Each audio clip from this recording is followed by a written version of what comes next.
5,000 కావాలని చెప్పేసి డిమాండ్ చేయడం జరిగింది. రూపాయి కూడా తగ్గనన్నాడు. సో ఆ కారణం చేత ఇతని తాలూకు వెహికల్స్ రెండు, ఇతను రెండు, ఫ్రెండ్ది ఒకటి. సో ప్రస్తుతానికైతే 2 వెహికల్స్కి రిలీజ్ ఆర్డర్స్ వచ్చాయి. ఆ రెండు రిలీజ్ ఆర్డర్స్ కలిపి ఇతను 10,000 రూపాయలు లంచం డిమాండ్ చేశాడు. గత నెల 18వ తారీఖుని కలవడం జరిగింది. అలాగే తర్వాత కూడా 2-3 దఫాలుగా ఏఎస్ఓ గారిని కలిస్తే అతను ససేమిరా 10,000 రూపాయలు లంచం ఇవ్వకపోతే ఎటువంటి పరిస్థితుల్లోని వెహికల్స్ రిలీజ్ చేయమని చెప్పారు.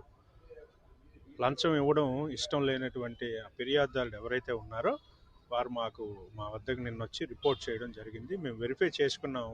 ఇతని యాంటిసిడెంట్స్ కూడా వెరిఫై చేసుకుని ఈరోజు ఆ 10,000 రూపాయలు సదరు ఏఎస్ఓ టి కృష్ణ గారికి ఇస్తుండగా రెడ్ హ్యాండెడ్గా పట్టుకోవడం జరిగింది. ఫిర్యాదుదారుడు అంటే విట్నెసెస్